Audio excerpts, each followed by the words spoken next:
Hola, soy Raúl Jeremías Soriano Gómez y te invito a escuchar esta explicación. Domingo de Pascua, la Divina Misericordia. El Evangelio es tomado de San Juan capítulo 20, del 19 al 31.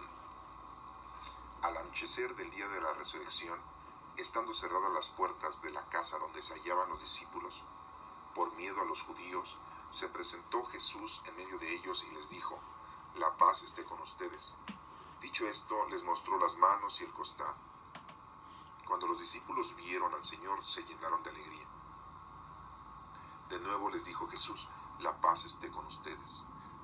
Como el Padre me ha enviado, así también los envío yo. Después de decir esto, sopló sobre ellos y les dijo: reciban el Espíritu Santo. A los que les perdonen los pecados les quedarán perdonados, y a los que no se les perdonen les quedarán sin perdonar. Tomás, uno de los 12, a quien llamaban el gemelo, no estaba con ellos cuando vino Jesús, y los otros discípulos le decían: hemos visto al Señor.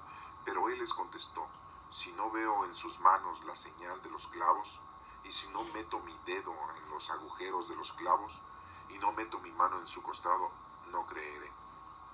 8 días después estaban reunidos los discípulos a puerta cerrada, y Tomás estaba con ellos. Jesús se presentó de nuevo en medio de ellos y les dijo: la paz esté con ustedes. Luego le dijo a Tomás: aquí están mis manos, acerca tu dedo, trae acá tu mano, métela en mi costado, y no sigas dudando, sino cree. Tomás le respondió: Señor mío y Dios mío. Jesús añadió: tú crees porque me has visto. Dichosos los que creen sin haber visto.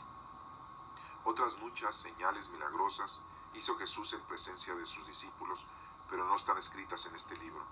Se escribieron estas para que ustedes crean que Jesús es el Mesías, el Hijo de Dios, y para que, creyendo, tengan vida en su nombre. Esta es palabra de Dios. Honor y gloria a ti, Señor Jesús. La primera lectura es tomada de los Hechos de los Apóstoles, capítulo 4, del 32 al 35. Tenían un solo corazón y una sola alma. La multitud de los que habían creído tenían un solo corazón y una sola alma. Todo lo poseían en común y nadie consideraba suyo nada de lo que tenían. Con grandes muestras de poder, los apóstoles daban testimonio de la resurrección del Señor Jesús, y todos gozaban de gran estimación entre el pueblo. Ninguno pasaba necesidad, pues los que poseían terrenos o casas los vendían, llevaban el dinero y lo ponían a disposición de los apóstoles, y luego se distribuían según lo que necesitaba cada uno. Esta es palabra de Dios. Te alabamos, Señor. La segunda lectura es de la primera carta de San Juan, capítulo 5, del 1 al 6. Todo el que ha nacido de Dios vence al mundo. Queridos hermanos, todo el que cree que Jesús es el Mesías ha nacido de Dios. Todo el que ama a un padre ama también a los hijos de éste. Conocemos que amamos a los hijos de Dios en que amamos a Dios y cumplimos sus mandamientos, pues el amor de Dios consiste en que cumplamos sus preceptos, y sus mandamientos no son pesados, porque todo el pueblo que ha nacido de Dios vence al mundo, y nuestra fe es la que nos ha dado victoria sobre el mundo, porque ¿quién es el que vence al mundo? Solo el que cree que Jesús es el Hijo de Dios. Jesucristo es el que se manifestó por medio del agua y de la sangre. Él vino no solo con agua, sino con agua y con sangre, y el Espíritu es el que da testimonio, porque el Espíritu es la verdad. Esta es palabra de Dios. Te alabamos, Señor.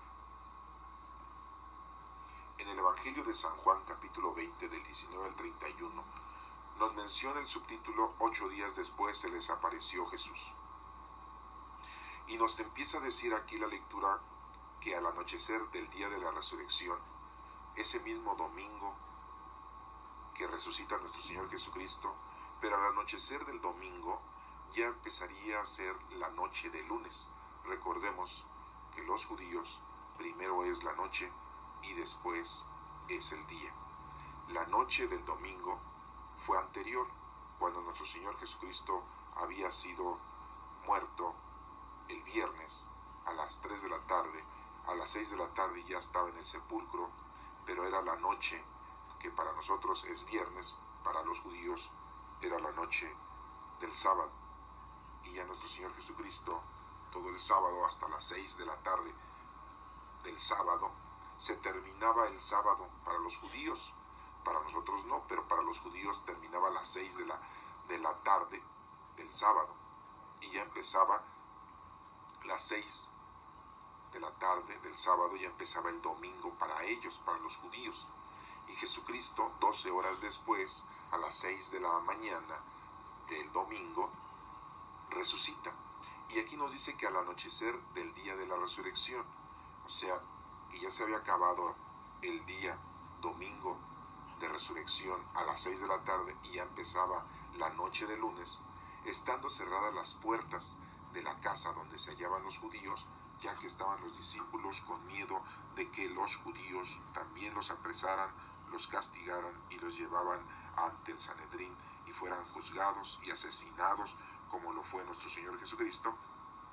Estaban encerrados y nos menciona aquí que se encontraban los discípulos. Todavía les menciona que son discípulos, no son apóstoles, porque un apóstol es el enviado, y aquí todavía no son enviados. ¿Cuándo son enviados? Cuando reciben el Espíritu Santo por miedo de los judíos. Y entonces se presentó Jesús en medio de ellos. Eso de que se presenta Jesucristo en medio de ellos quiere decir que todos son iguales, que todos están en la misma equidad. No hay uno más ni hay uno menos. Ustedes preguntarán entonces por qué a Pedro se le dice que es el primer papa, se dice que es el director, el guía, ya que Jesucristo lo había leccionado y le había puesto ese gran encargo, esa gran responsabilidad. Pero todos son iguales, todos tienen las mismas virtudes. Y aquí nos menciona que les dice, cuando se aparece en medio de ellos, no nos dice que entra por las puertas, que entra por las ventanas, no, se presenta en ellos, en medio de ellos, de una forma espiritual y física. Y aquí no podríamos nosotros entender cómo un cuerpo físico puede entrar en un lugar físico, material, sin entrar por una puerta o una ventana. Punto número 1. Y les menciona: la paz esté con ustedes. Es un saludo, muchos han dicho que es un saludo común de los judíos, común de nuestro Señor Jesucristo, que les hace a los discípulos, pero en realidad lleva más que un saludo, es una profundidad teológica.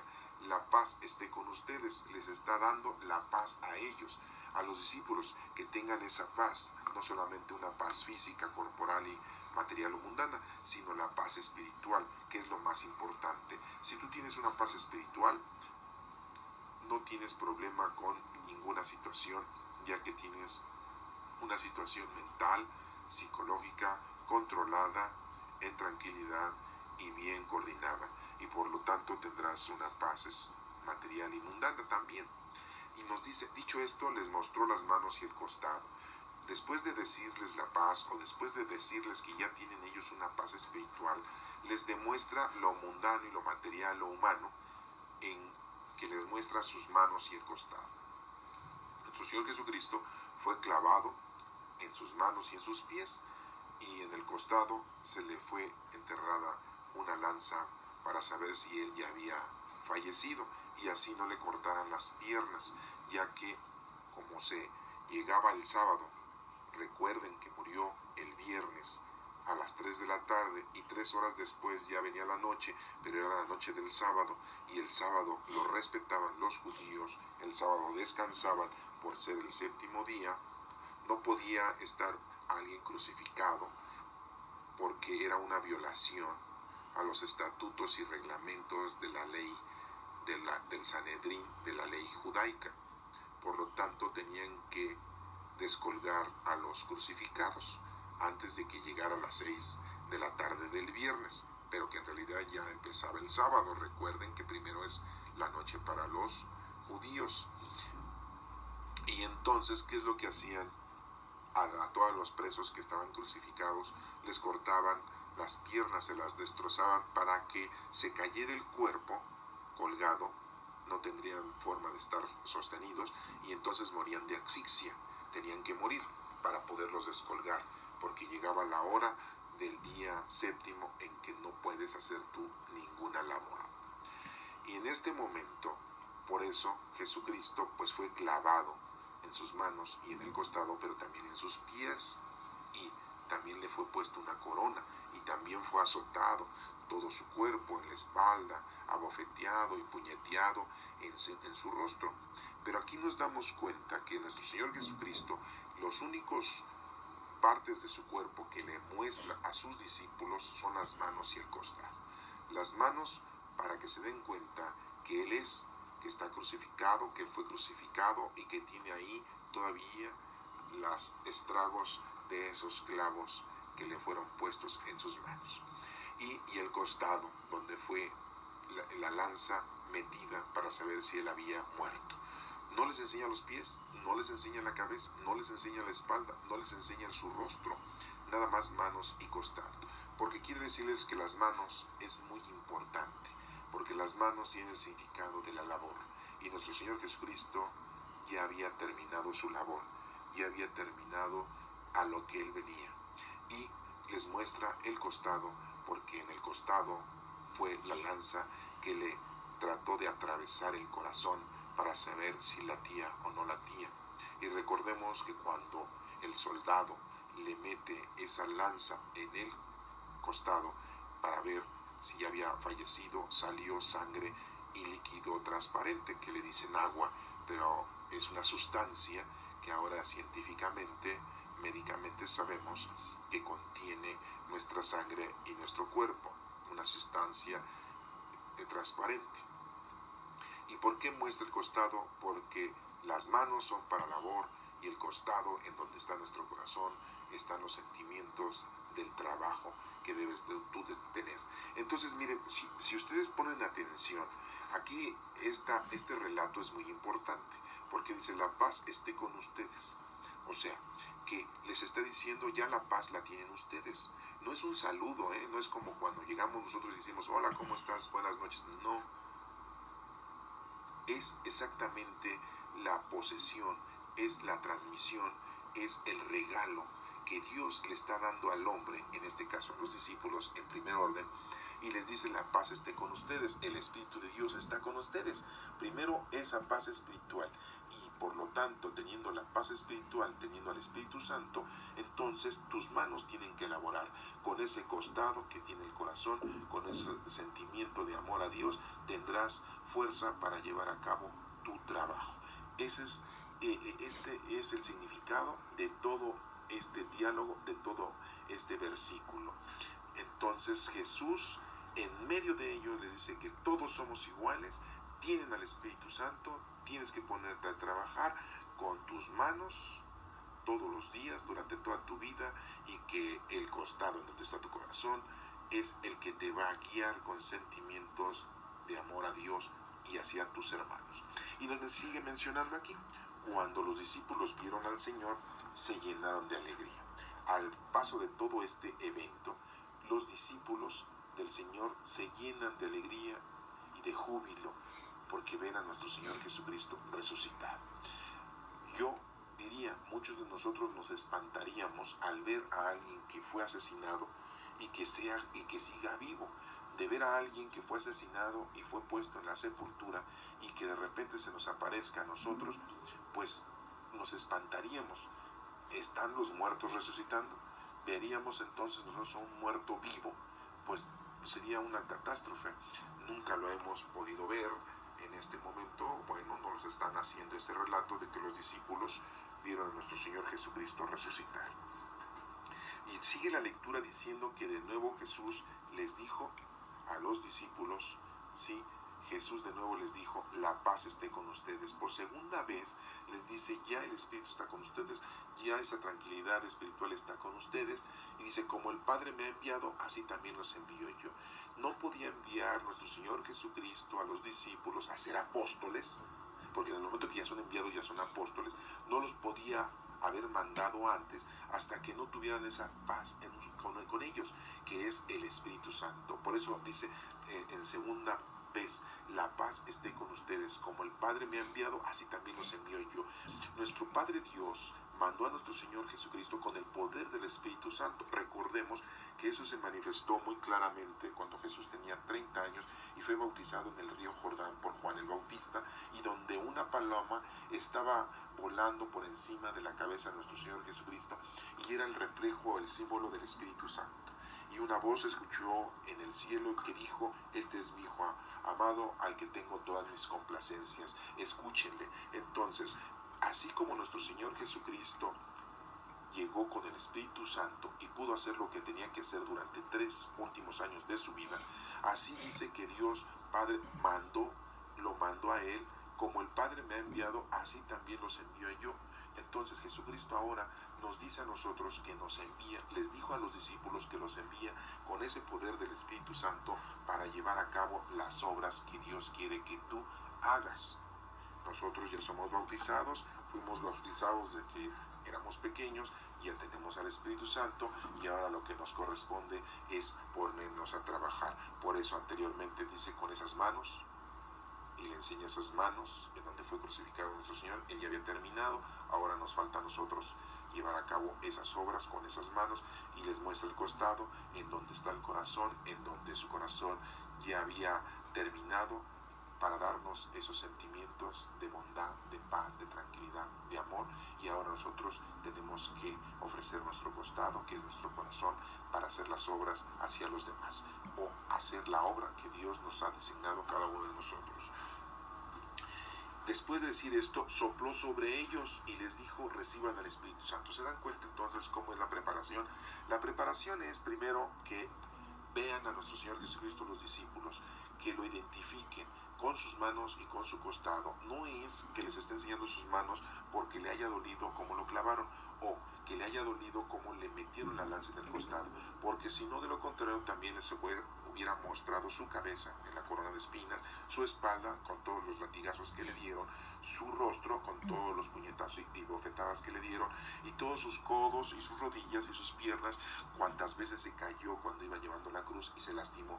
No les enseña sus manos y su costado por el hecho de identificarles que había sufrido. No, les enseña sus manos, como se los acabo de decir, para que nos pongamos a trabajar, porque con las manos laboramos. Y les enseña su costado porque de ahí está nuestro corazón y nuestros sentimientos de amor y tranquilidad y paz y ayuda y de caridad hacia los demás. Y nos dice aquí que después de haberlos preparado, después de decirles por 2 veces: la paz esté con ustedes, o sea que el Espíritu de Dios ya está con ellos, entonces ya les sopla sobre ellos. El soplar es darles vida. ¿Se acuerdan de esas personas que le dan respiración de boca a boca a las personas que están necesitadas, que están con un problema y se están asfixiando o se están ahogando, y las personas se acercan y les dan respiración de boca a boca? Es darles vida, es darles aire, darles oxígeno. Pues es la misma situación aquí que nuestro Señor Jesucristo utiliza para darnos a nosotros a entender que nos está dando la vida, nos está dando ese soplo de vida que es el Espíritu Santo, y lo menciona muy claramente este Evangelio de San Juan, en donde dice: reciban el Espíritu Santo.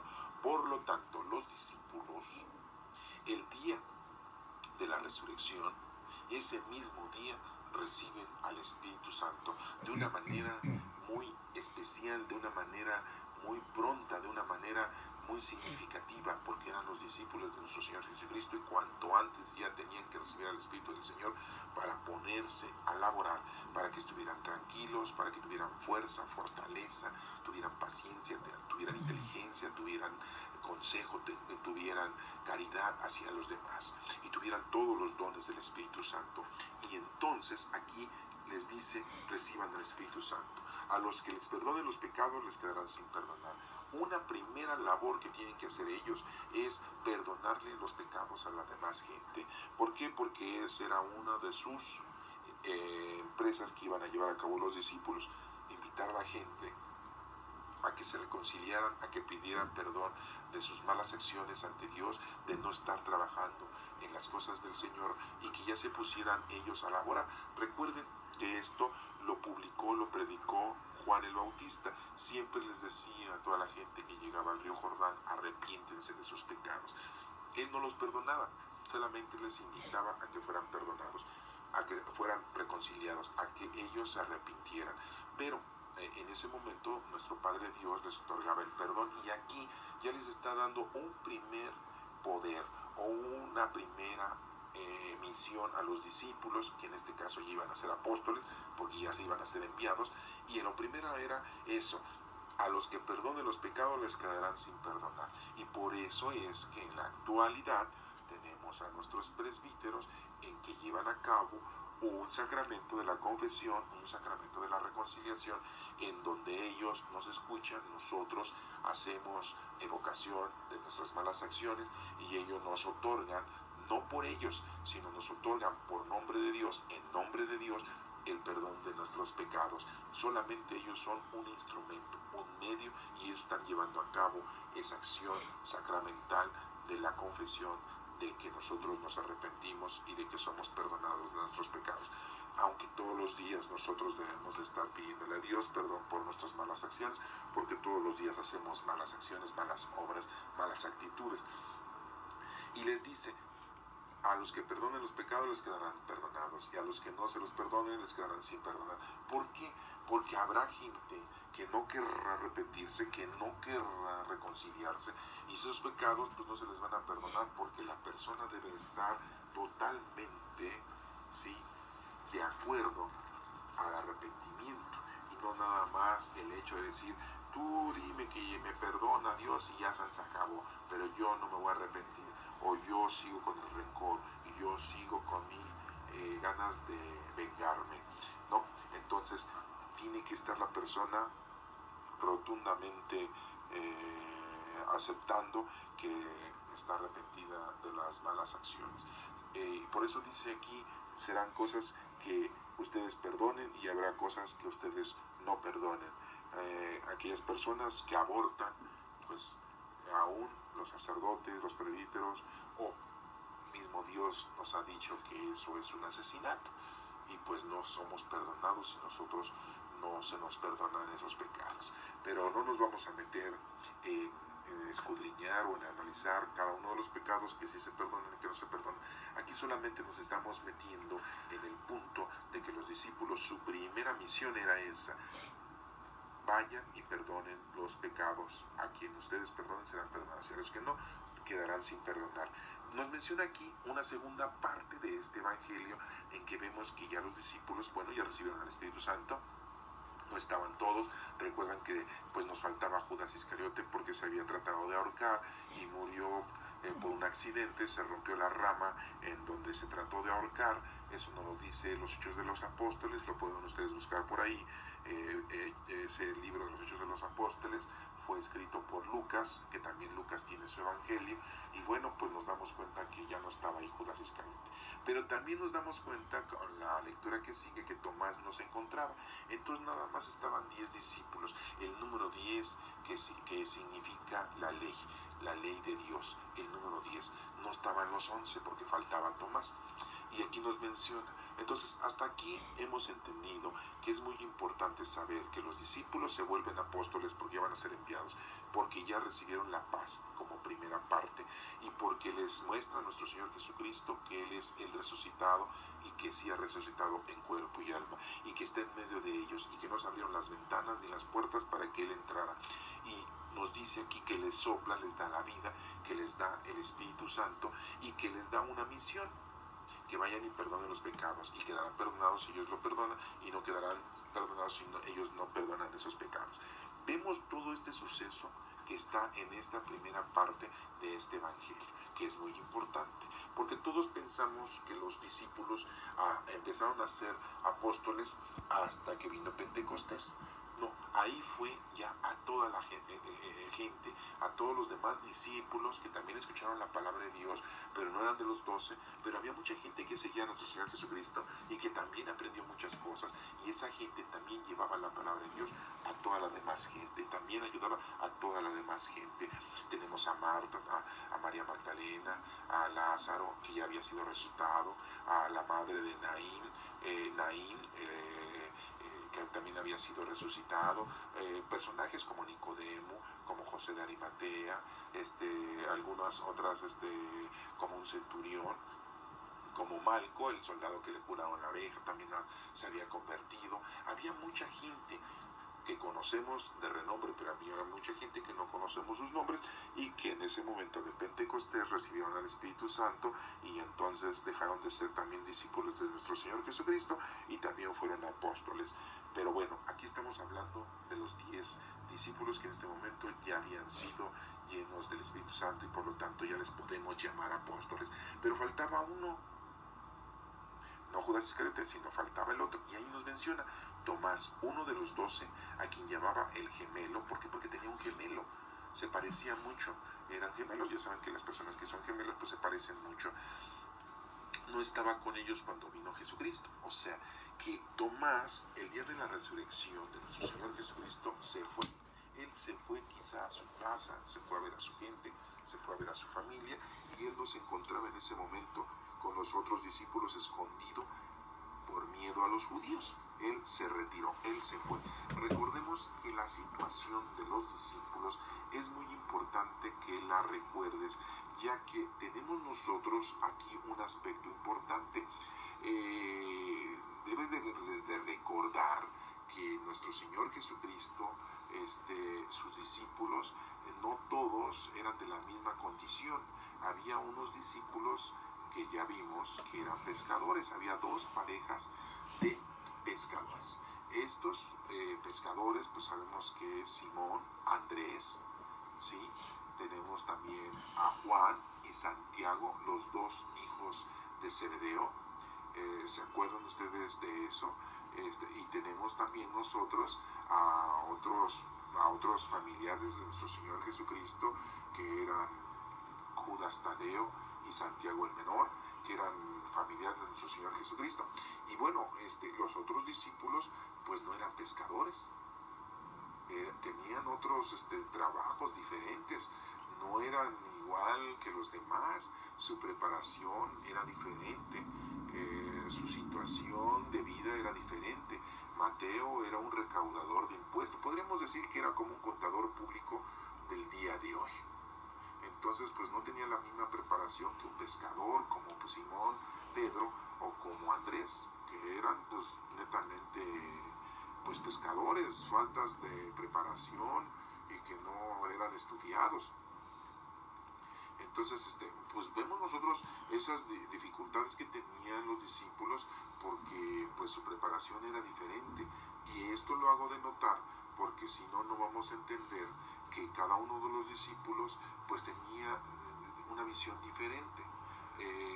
Judas Iscariote era una persona preparada, era una persona que sus padres pues eran de dinero y que pues de alguna manera él había recibido una preparación y sabía pues muchas lenguas. Él tenía pues una preparación de lenguaje, digamos, sabía el latín, sabía el griego, sabía el hebreo, sabía el arameo, sabía el saduceo.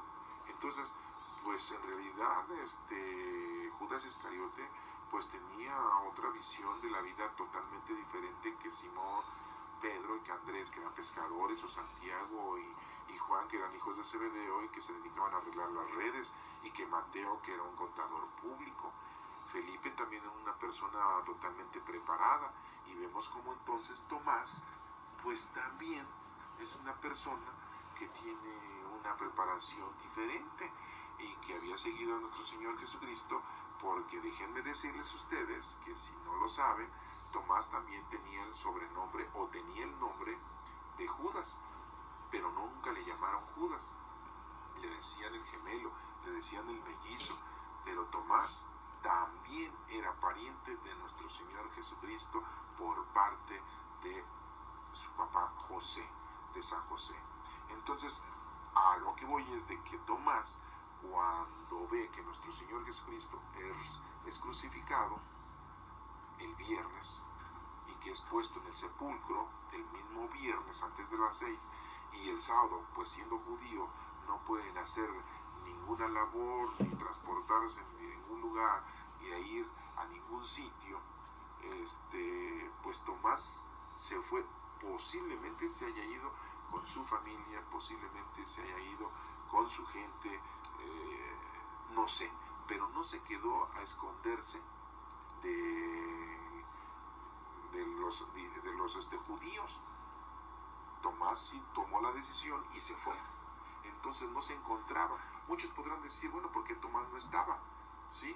Pues por eso, porque como era una persona totalmente diferente, aunque andaba con los demás discípulos, conviviendo con ellos, pues no podemos decir que todos los discípulos tenían la misma visión, ¿sí? También le decían el Dídimo, no sé si ustedes lo sepan. Entonces, y vemos cómo Tomás, cuando empezó a predicar, él predicó en Siria y la India, y son países muy difíciles en la predicación. Para conocer el idioma hindú, pues sí se necesitaba tener bastante preparación, o para estar predicando en Siria, pues también se necesitaba tener bastante preparación. Y bueno, pues nosotros ya después sabemos que Tomás fue asesinado en el año, más o menos en el año 72, ahí en la India, ¿sí? Pero todos los discípulos pues hicieron su trabajo y llevaron a cabo su preparación en diferentes lugares.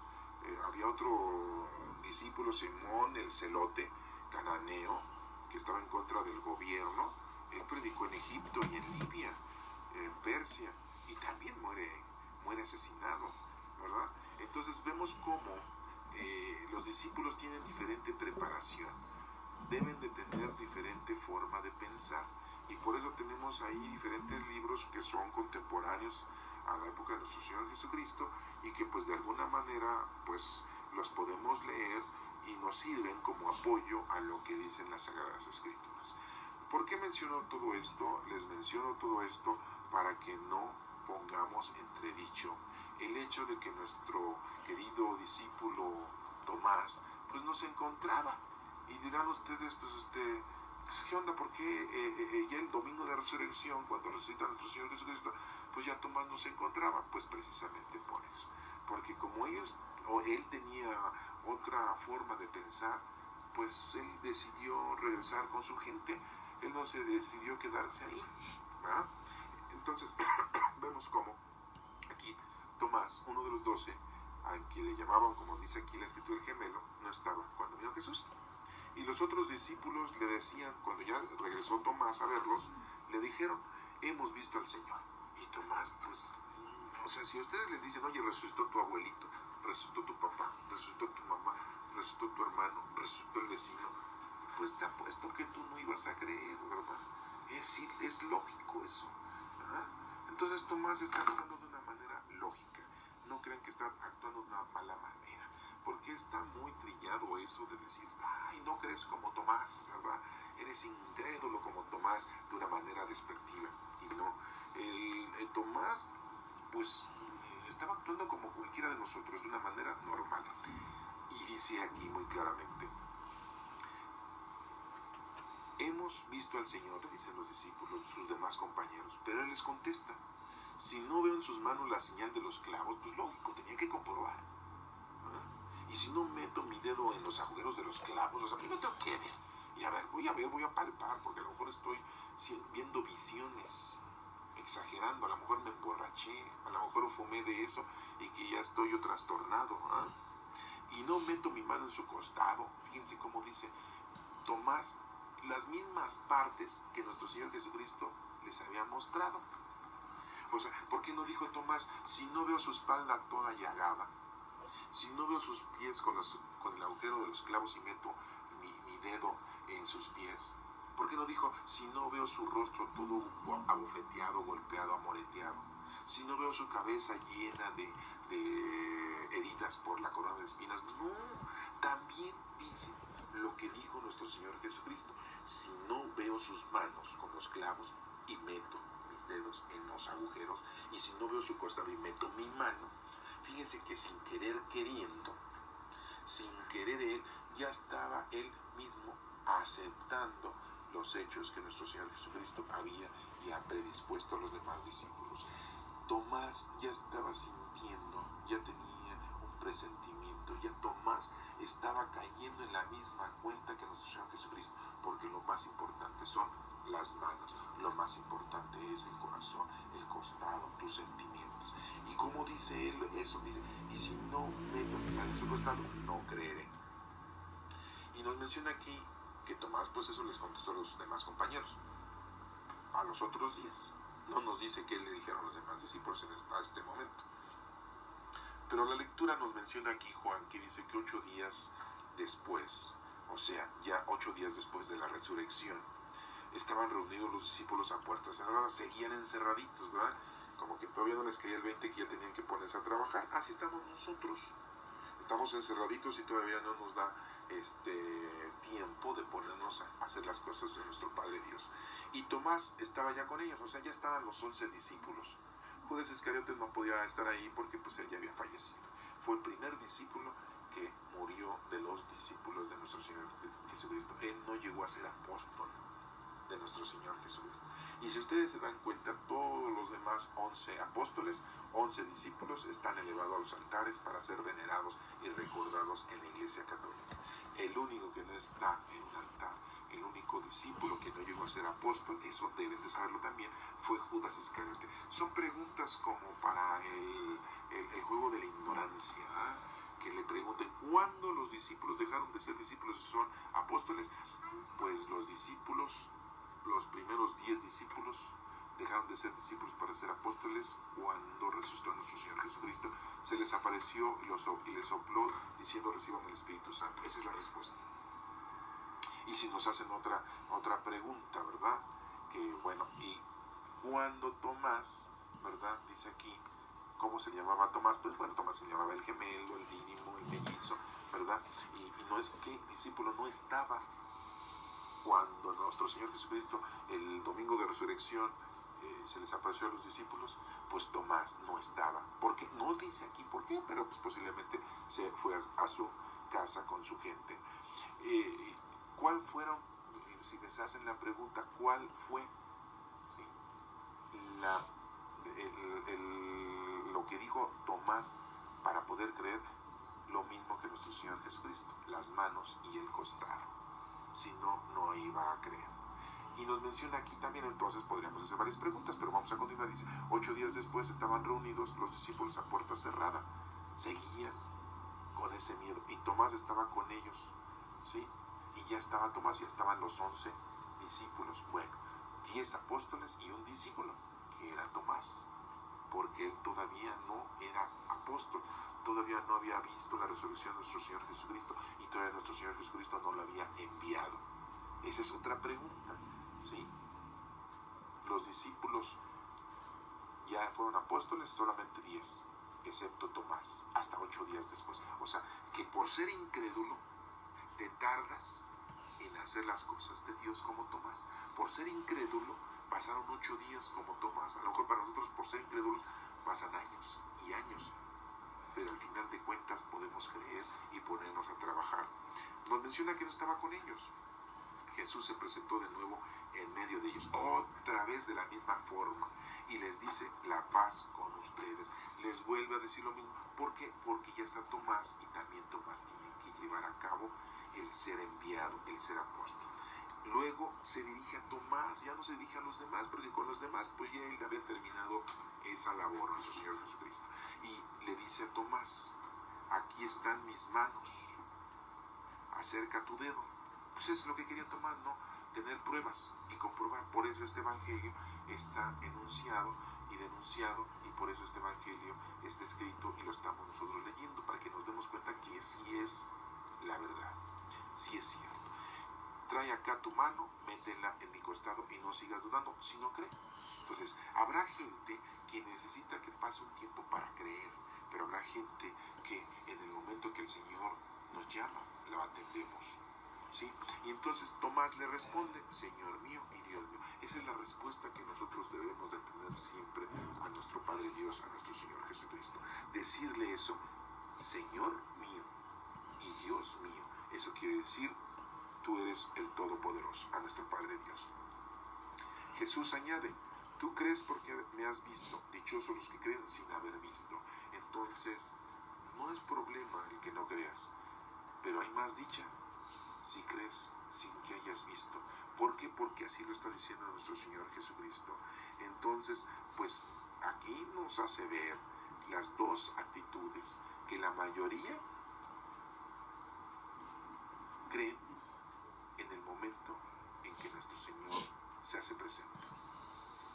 Y tú a veces no estás presente porque te vas a lo mundano, te vas a lo familiar, te vas a lo social, te vas a lo terrenal. Pero tienes tu oportunidad, te vas a tardar por no creer, por no ver la divinidad, por no ver la grandeza. Pero al llegar, ¿sí?, nos menciona muy claramente, nosotros creemos porque hemos visto, pero dichosos los que creen sin haber visto. Y entonces aquí el Señor nos hace una referencia muy grande a cada uno de nosotros en esta actualidad. Y nos menciona la lectura de este evangelio que otras muchas señales milagrosas hizo Jesús en presencia de sus discípulos. ¿Cuánto tiempo estuvo Jesucristo apareciéndoseles a sus discípulos día y noche en cuerpo y alma? 40 días. Desde el domingo de resurrección, 40 días. ¿Por qué el número 40? Porque es una preparación. Los estaba preparando con el Espíritu Santo. Ya no los estaba preparando para la doctrina, ya no los estaba preparando para el arrepentimiento como Juan Bautista, ya los estaba preparando para que tuvieran y llevaran el Espíritu Santo a los demás, para que se supieran mover con el Espíritu Santo. 40 días de preparación. Y a los 40 días nuestro Señor Jesucristo asciende al cielo y los deja solitos 10 días, que es la ley, que es la totalidad. Y a los 10 días, 40 días, pues sean 50, y entonces ya viene Pentecostés, Pente 50, Costés cosechas, son las 50 cosechas del Espíritu Santo. Para los judíos eran 50 cosechas, una cosecha diaria, de maíz, de trigo, de cebada, de lo que ustedes quieran, pero para nosotros el significado es Pente 50 costés, cosechas, 50 cosechas, 50 obras. Todos los días tenemos que hacer nuestra obra de caridad, mínimo una, y que nadie la sepa, no la comentes ni la digas. Recuerda lo que dice, lo que haga tu mano derecha, que no sepa la izquierda. Entonces aquí vemos como muchas otras cosas milagrosas hizo en presencia de sus discípulos, pero no están escritas en este libro, nos dice San Juan. Solamente estas se escribieron para que ustedes crean que Jesús es el Mesías. Por eso le ponen mucha atención, para que ustedes se den cuenta que es el Hijo de Dios, nuestro Señor Jesucristo. Y para que creyendo tengan vida en su nombre. Acuérdense que si nosotros creemos en nuestro Señor Jesucristo, creemos en Él, ya no vamos a ser juzgados. Solamente el Señor nos va a otorgar la vida eterna si le presentamos nuestras obras. Pero oigan, si nosotros llegamos con el Señor, creemos en el Señor, fuimos muy pecadores, pero creemos en el Señor, pero no hicimos nada, pues no nos van a dar la vida eterna. Bueno, la misericordia de Dios es muy grande. Ojalá y el Señor nos regale la vida eterna, su misericordia es muy grande, y estemos con Él, aunque no hayamos hecho nada. Pero según todas las lecturas, según la palabra de Dios, según la doctrina, según lo que nos está diciendo, es que algo tenemos que hacer en esta vida en nombre de Dios. Esta es una invitación para que nosotros creamos y nos pongamos a trabajar con nuestras manos y nuestro costado, que es nuestro corazón, por el bien de nosotros o por el bien del prójimo, de los demás. Miren cómo dice los Hechos de los Apóstoles. Tenían un solo corazón y una sola alma. Pues sí, por eso les digo del costado, un solo corazón y una sola alma. La multitud de los que habían creído tenían un solo corazón y una sola alma. Vivían en una común unión. Todo lo poseían en común, todos se lo compartían y nadie consideraba suyo nada de lo que tenía. Todo era de todos, ¿sí? Las cosas mundanas, materiales, terrenales, sociales, y también lo moral, también lo espiritual. Con grandes muestras de poder, los apóstoles daban testimonio de la resurrección del Señor Jesús. Fíjense cómo, con mucha autoridad, los apóstoles, ya no discípulos porque ya llevaban la palabra de Dios, daban testimonio, le decían a la gente cómo había sido la resurrección de nuestro Señor Jesucristo. Lo mismo que acabamos de leer ahorita, lo mismo que acabamos de explicar ahorita, los discípulos estaban explicando. Fíjate, resucitó el domingo, ¿sí? 12 horas después, pasó la noche del domingo, y exactamente empezando la luz del día del domingo, es cuando nuestro Señor Jesucristo resucita. Y unas mujeres lo fueron a ver, que en este caso se acuerdan que fue Magdalena, y corrió de regreso con Pedro a decirle: el maestro ha resucitado. Y Simón Pedro corrió a la tumba, y también corrió Juan, este discípulo que nos está contando el evangelio de hace un rato. Pero llegó primero Juan porque estaba más joven, tenía aproximadamente 17 años, y el otro ya tenía más de 50 años, ya era un veterano, ¿verdad? Llegó y que no entró, sino entró primero llegó Juan y se quedó afuera, nada más vio los lienzos, llegó Simón, entró Simón, vio y entonces entendieron los dos que nuestro Señor Jesucristo había resucitado.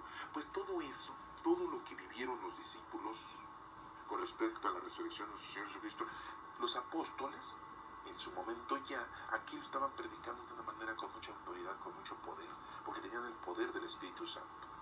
Y todos gozaban de gran estimación entre el pueblo, todos los veían con agrado porque veían que eran una gente sencilla, humilde, que se dedicaban a predicar, a enseñar, a contar, a invitar a arrepentirse, los confesaban, arrepiéntanse de sus pecados y les perdonaban sus pecados. Era la primera iglesia, la primera asamblea, esos 11 discípulos, ahora apóstoles, esos 11 apóstoles. Pero ¿qué es lo que pasa en la actualidad?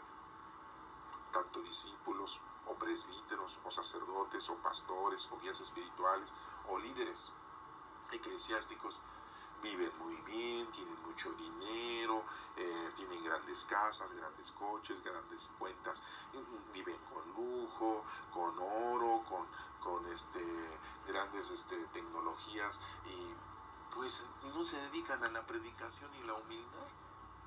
¿Cómo ha cambiado, verdad? Sí. Entonces, pues creo que andan un poco mal. Y nosotros también. Porque no estamos haciendo nada.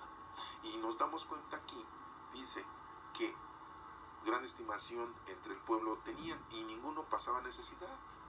Pues los que poseían terrenos o casas los vendían, fíjense. Hasta ese grado. ¿Se acuerdan de ese joven rico que no pudo hacer lo que nuestro Señor Jesucristo le dijo? Vende todo lo que tienes y después dáselo a los pobres. Y después vienes y me sigues. Y ese joven rico no pudo. Lo que sí pudo fue cumplir con todos los mandamientos. Todos, los cumplió al pie de la letra. Que nosotros no los podemos cumplir, somos muy equivocados, no llegaríamos a cumplir eso, pero ese joven rico sí lo pudo cumplir. Pero lo que no pudo cumplir fue lo que le pidió nuestro Señor Jesucristo: vender todo y dárselo a los pobres. Y después seguir a nuestro Señor Jesucristo. ¿Qué nos da a entender? Que los presbíteros, los sacerdotes, los pastores, todos nosotros debemos de ser humildes en lo material, en lo mundano, en lo social, en lo espiritual, y no andar con lujos. Qué grandes coches tienen los sacerdotes, qué grandes alhajas tienen los sacerdotes, qué grandes cuentas tienen en el banco, qué grandes casas. Y sin mencionar a otras cosas que tienen los sacerdotes, que bueno, pues eso ya está fuera de lugar, ¿verdad? Porque como no los dejan que se casen, ya tienen mujer y tienen hijos a las escondidas, que bueno, yo no sé si esté bien el celibato o no esté bien, pero no he encontrado aquí en el Evangelio donde diga que Jesucristo les dijo: aguas, no se pueden casar, no pueden tener mujer, ni pueden tener hijos.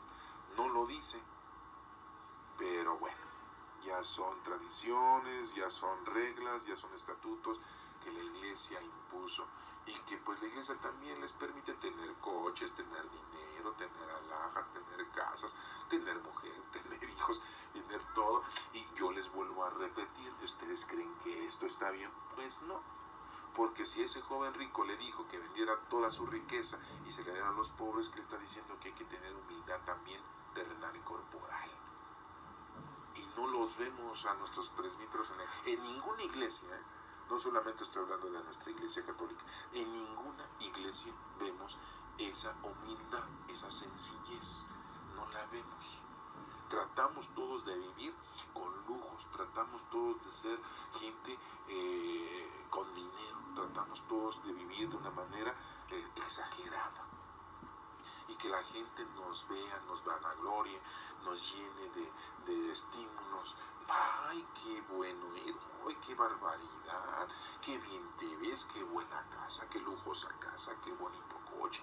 ¡Oye, qué espléndido! ¡Y qué barbaridad! ¡Qué alhajas! Y etcétera, etcétera. Y bueno, y nos damos cuenta aquí que no estamos cumpliendo. No cumplen nuestros pastores, no cumplimos nosotros. Pues estamos acabándonos con nuestra vida eterna.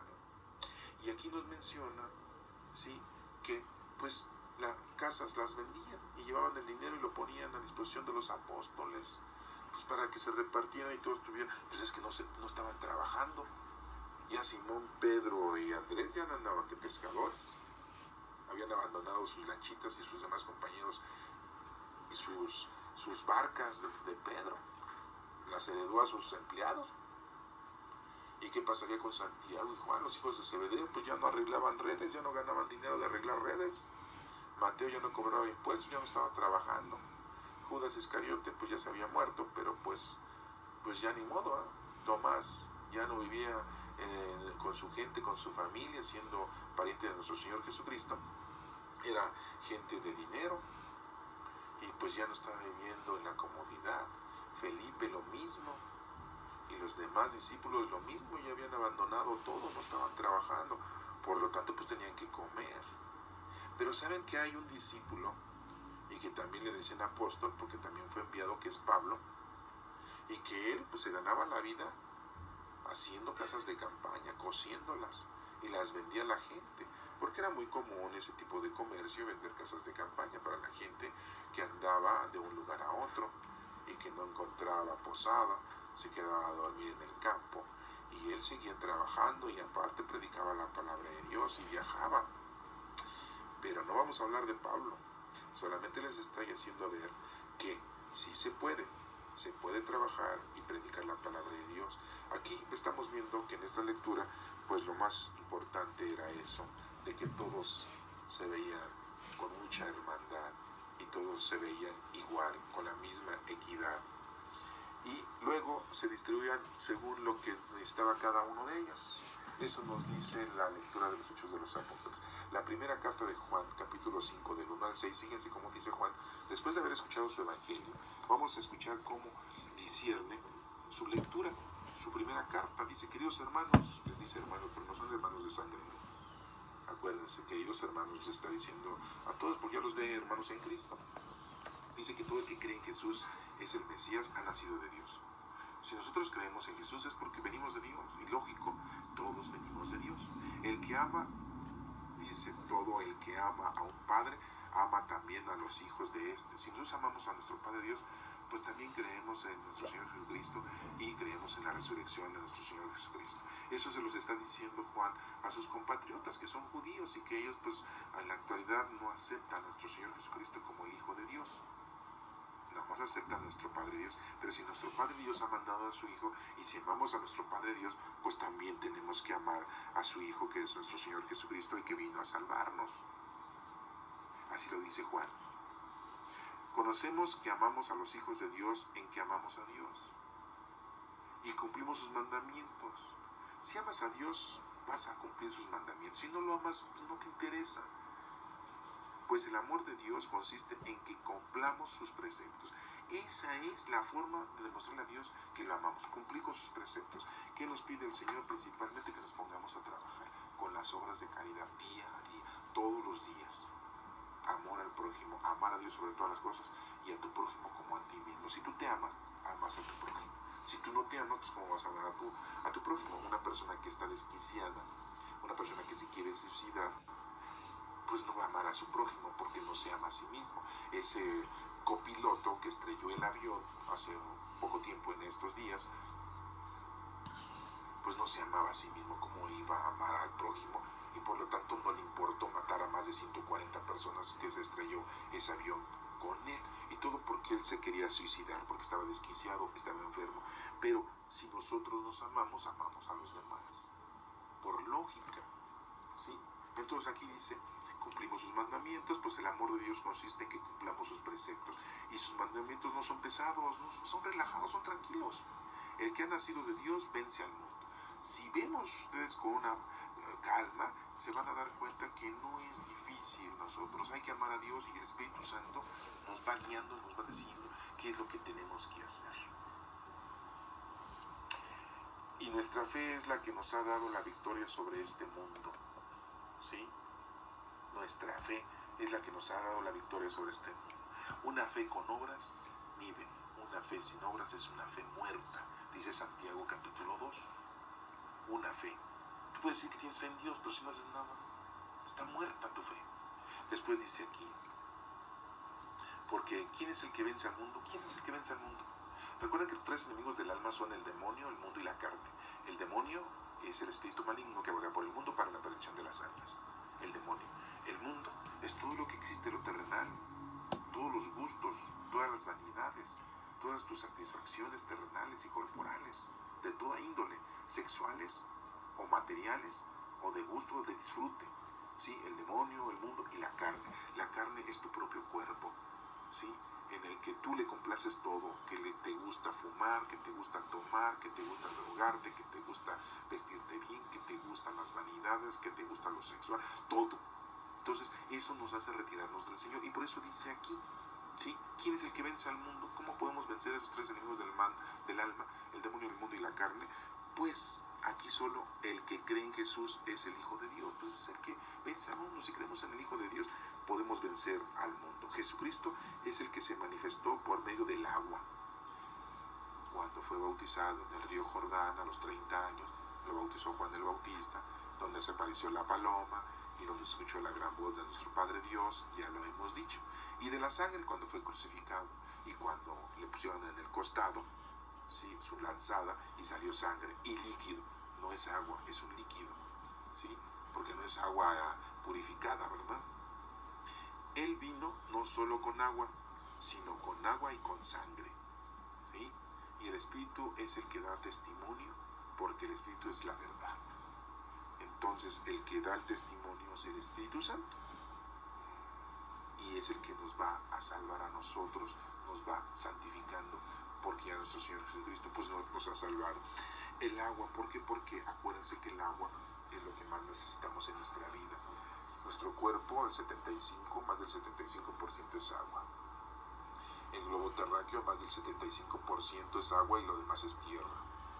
El agua es el símbolo de la vida, ¿sí? Y la sangre lleva el código genético, lleva la herencia, lleva la vida, lleva todos los estatutos de nuestra vida futura.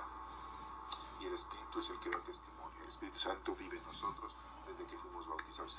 Bueno, pues estas tres lecturas de este segundo domingo de Pascua nos está invitando a que reaccionemos, a que pues ya somos enviados, nos pongamos a trabajar con el Espíritu Santo. Ya lo tenemos, no podemos decir que no, y principalmente a laborar con nuestras manos y con nuestro corazón, con sentimiento de paz y amor.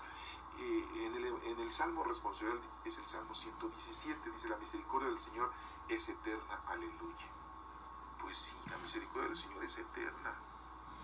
Diga la casa de Israel, su misericordia es eterna. Diga la casa de Aarón, su misericordia es eterna. Digan los que temen al Señor, su misericordia es eterna. Pues sí, así como dice aquí, diga la casa de Israel, su misericordia es eterna. Diga la casa de Aarón, su misericordia es eterna. Pues también podemos decir, y la casa de tu familia también, la misericordia del Señor es eterna. También hay que repetirlo. La diestra del Señor es poderosa, la diestra del Señor es nuestro orgullo. No moriré, continuaré viviendo para contar lo que el Señor ha hecho. Para eso hay que vivir, para contar lo que el Señor ha hecho para nosotros. Y no para estar contando chismes, y no para estar viviendo la vida y estar gastándote la vida en otras cosas. Gástate la vida, como dice aquí, para contar lo que el Señor ha hecho con nosotros. Nos dice aquí: me castigó el Señor, pero no me abandonó a la muerte. Aquí habla de una palabra de castigo. El castigo no lo merecemos nosotros cuando nosotros solitos nos castigamos. Nos alejamos de las cosas del Señor, y las cosas tienen a una acción, viene una reacción. Si tú actúas mal, te va mal. Con la vara que mides serás medido, ojo por ojo, diente por diente. Entonces, si tú andas mal, mal te va a ir. Si tú vives mal, mal vas a vivir. Entonces, espera los frutos de lo que sembraste en tu vida pasada, o lo que estás sembrando ahorita, esperarlos después. Si estás sembrando el bien, vas a recibir el bien. Si estás sembrando amor, vas a recibir amor. Si estás sembrando paz, vas a recibir paz. Si estás sembrando obras, vas a recibir obras. Todo se recibe. A una acción viene una reacción. La piedra que desecharon los constructores, pues sí, es Cristo, es la piedra. La desecharon los constructores, porque ¿quién estaban construyendo el mundo de salvación? Pues los judíos. Desde esas 12 tribus de los 12 hijos de Jacob, ellos empezaron, no son constructores, porque empezaron a construir la vida ante nuestro Padre Dios, y desecharon cuando tenían la piedra angular, la primera piedra, la más poderosa, que era nuestro Señor Jesucristo. Por eso dice aquí: la piedra que desecharon los constructores es ahora la piedra angular. Esto es obra de la mano del Señor. Pues sí, es un milagro patente. Este es el día del triunfo del Señor, día de júbilo y de gozo. ¿Por qué? Porque el día que resucita nuestro Señor Jesucristo, ese es un milagro patente. Es el día del triunfo del Señor, es el día de júbilo y de gozo. Porque nuestro Señor Jesucristo nos ha demostrado que sí se puede. Nos ha dado nuestra salvación y nos ha dicho, si crees en mí, no morirás. Lo único que te pido es que te pongas a hacer lo que te corresponde. Ya no te preocupes por los pecados pasados, por los presentes o los futuros, porque yo ya morí por el pecado. Solamente preocúpate por hacer lo que te corresponde, por las labores que el Espíritu Santo te está llenando y te está indicando que tú tienes que hacer. Eso es lo que tienes que hacer tú de hoy en adelante. Y eso es a lo que nos está invitando la misericordia del Señor, que es eterno. Entonces, estas tres lecturas que hemos escuchado hoy y este Salmo responsorial nos está haciendo una gran invitación en este segundo domingo de Pascua. Pascua significa paso. Estamos pasando del pecado al bienestar, a la salvación. Estamos pasando del arrepentimiento al gozo, en el que nosotros ya estamos dejando atrás la forma de pensar, la forma de actuar que teníamos antes, y ahora ya estamos siendo personas nuevas. Esperando que estas lecturas que has escuchado, que hemos analizado, pues te lleguen un poquito a tu corazón, en ese costado. Recuerda, por eso esa lanza atravesó el costado de nuestro Señor Jesucristo.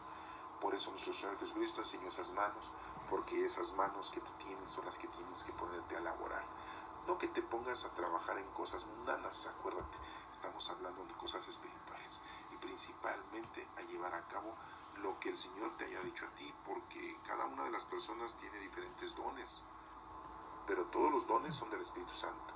Tú tendrás el don de la misericordia, tendrás el don de la paciencia, tendrás el don de la caridad, tendrás el don de consejo o el de sabiduría, el de inteligencia. Cualquier don de templanza, cualquier don que tú tengas, es el que tú tienes que ponerte a trabajar en nombre de Dios para que hagas lo que te corresponde. Eso es a lo que venimos. Recuerda que venimos a conocer, amar y servir a Dios. No venimos a otra cosa. Que tenemos un mundo, sí. Que tenemos un mundo terrenal, sí. Y recuerda, también tenemos un mundo espiritual y es al que nos debemos de enfocar en su mayor expresión. Aquí el próximo domingo nos menciona el título principal, la Divina Misericordia. El Señor es muy misericordioso con todos nosotros, nos perdona, nos consiente, tenemos al Espíritu Santo, nos ayuda, nos está brindando la inteligencia y la capacidad de entender ahorita estas lecturas, de poder hacer algo por los demás. Ese es nuestro trabajo, eso es a lo que venimos a hacer. Entonces, la edad que tengas, si eres un niño, un joven, un adulto, un anciano, de todas maneras, el tiempo que tengas, empiézalo a dedicar a las cosas del Señor. Porque así nos menciona el título de este domingo segundo de Pascua, la Divina Misericordia. Y recuerden aquí, el Salmo responsorial dice, la misericordia del Señor es eterna, ¿sí? Y nos menciona la primera carta de Juan, todo el que ha nacido de Dios vence al mundo. Lo podemos vencer con el Espíritu Santo. Y nos menciona los Hechos de los Apóstoles, tenía un solo corazón y una sola alma. Pues sí, todos debemos de tener un solo corazón, el corazón de nuestro Señor Jesucristo, del Espíritu Santo, y una sola alma, que es un alma de caridad, de ayuda a los demás. Y no seamos y no perdamos el tiempo como lo perdió 8 días, perdió Tomás, el gemelo, el dídimo, el mellizo, ese primo de Jesucristo, que no se menciona muy comúnmente, perdió 8 días por no creer y no estar cerca de nuestro Señor Jesucristo.